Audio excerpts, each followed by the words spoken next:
नमस्कार मित्रांनो, मी तुमचा शशिकांत वीर तुमचं माझ्या छोट्याशा ब्लॉगमध्ये स्वागत आहे. मित्रांनो, तर तुम्हाला आज मी सांगणार आहे की आज गौतमीच्या माझे भांडणं झाले. भांडणं म्हणजे असे थोडी किरकिर झाली. डान्स क्लासवरनं गौतमी बोलली मला डान्स क्लास टाकायची. तर मी बोललो डान्स क्लास टाक.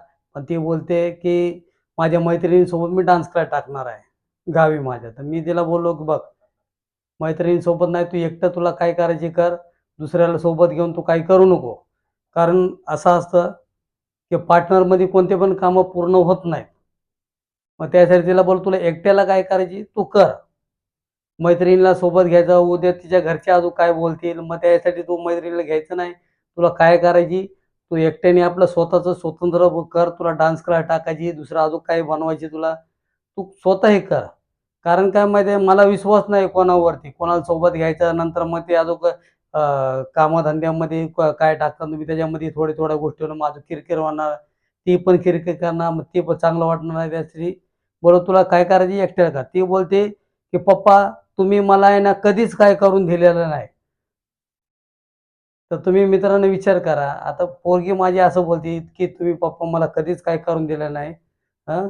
पोरगी बोलते मला की पप्पा तुम्ही काय केलेलं नाही जिंदगीमध्ये आणि आम्हाला काय करून दिलं नाही. तर मित्रांनो, बघा आता माझी पोरगी मला खरं बोलते का खोटं बोलते? माझी पोरगी मला बोलते, तुम्ही पप्पा जिंदगीमध्ये तुम्ही काय केलेलं नाही. आता मी जिंदगीमध्ये काय केलेलं नाही, मग हे पोरगी इथपर्यंत शिक्षण करून त्याला एवढ्यापर्यंत आणलंय मी. असंच आणलंय का पोरीला मी? हं.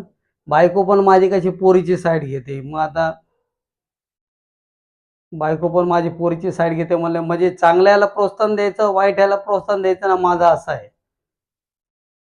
पोरगी डायरेक्ट बोलते की तुम्ही माझ्या म्हणजे तुम्ही मला काही शिकवलं नाही. मला डान्स क्लास कुठे लावला नाही. आता बघा पोरांना आता 22 वर्ष झालं मी इथपर्यंत. पोरगी माझी 22 वर्षाची आहे.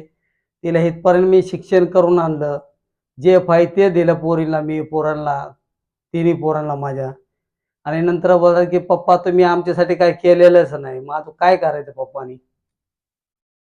त्यासाठी मी व्हिडिओ काढला, हा ब्लॉग काढला. कारण काय माहिती आहे, मला खूप वाईट वाटलं ते तसं बोलल्यामुळे, की माझं डोकं काम करायचं बंद झालं. कारण मी हे एवढी धावपळ करतोय, हे सगळं काय करतो ते माझ्या पोरांसाठीच करतो मी.